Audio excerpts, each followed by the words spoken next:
रात का वक्त था। घड़ी पर तकरीबन 11:30 बज रहे थे। शहर की ज्यादातर सड़कें सुनसान हो चुकी थीं। हामिद एक यूनिवर्सिटी का तालिब इल्म था जो अपनी दोस्त के घर से वापस आ रहा था। दोस्त का घर शहर के किनारे एक खामोश और पुराने इलाके में था, जहां रात को चलती ठंडी हवा और हल्की सी धुंध माहौल को अजीब सा बना देती थी। दोस्त से मिलने के बाद वापसी का रास्ता तकरीबन 25 मिनट का था।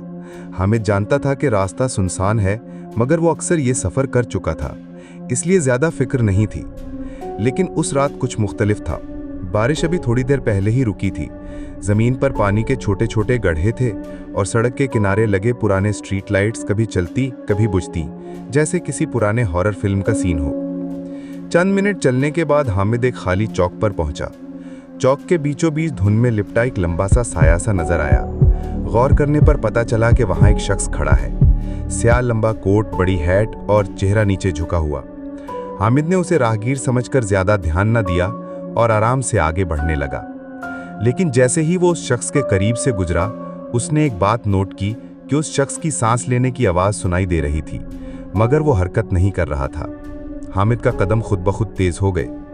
वो चंद कदम ही आगे बढ़ा था कि पीछे से कदमों की हल्की हल्की चांप आने लगी।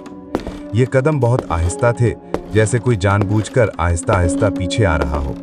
हामिद ने पीछे मुड़कर देखने की हिम्मत नहीं की, बल्कि कदम और तेज कर दिए। कदमों की चाप भी तेज हो गई। स्ट्रीट लाइट के नीचे से गुजरते वक्त उसने हिम्मत करके पलट कर देखा। वही शख्स, लेकिन अब उसका चेहरा धुंध से बाहर था। हामिद के जिस्म में एक झटका सा लगा। आंखों की जगह गहरे स्याह गड्ढे जैसे खोखली आंखें और होंठ फटे हुए जैसे किसी ने जबरदस्ती सी दिया हों। उसकी जिल्द ऐसी लग रही थी जैसे कई दिन से पानी में डूबी हुई हो, फूली पीली और अजीब सी। हामिद का दिल तेजी से धड़कने लगा। वो दौड़ पड़ा। लेकिन हैरत अंगेज बात यह थी कि उस शख्स के कदम अब भी आहिस्ता थे, मगर फासले कम नहीं हो रहे थे, बल्कि वो पहले से करीब लग रहा था। हर बार जब हामिद पलट कर देखता, वो शख्स थोड़ा और करीब होता और उसका चेहरा धुंध में मजीद वाज़ेह हो जाता। हामिद सड़क के कोने पर मुड़कर अपने घर की गली में पहुंचा। यहाँ रोशनी कम थी और धुंध और भी गहरी हो गई थी।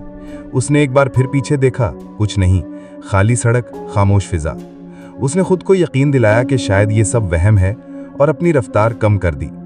जब वो अपने घर के गेट पर पहुंचा और चाबी निकालने के लिए जेब में हाथ डाला, उसी लम्हे उसने अपने कान के पास किसी की सांस लेने की आवाज़ सुनी, तेज गहरी, जैसे कोई बिल्कुल पीछे खड़ा हो। वो झट से मुड़ा, मगर वहां कोई नहीं था। हामिद ने जल्दी से दरवाज़ा खोला, अंदर गया और दरवाज़ा जोर से बंद करके ताला लगा दिया। सांस फूल रही थी, दिल धड़क रहा था। उसने खिड़की से बाहर झांका, खाली गली। थोड़ा पुरसुकून होकर वो जूते उतारने के लिए नीचे झुका और वहीं उसका दिल जैसे रुक गया। जूते के किनारे पर एक गीला कीचड़ से भरा हुआ स्याह हाथ का निशान लगा हुआ था, बिल्कुल वैसा जैसा उस अजीब शख्स के हाथ हो सकते थे। हामिद का दिमाग सुन हो गया। उसने खिड़की से दोबारा बाहर देखा और धुंध के बीच गली के आखिर में वही स्याह कोट वाला शख्स खड़ा था, बिल्कुल साकित और सीधा हामिद की तरफ देख रहा था।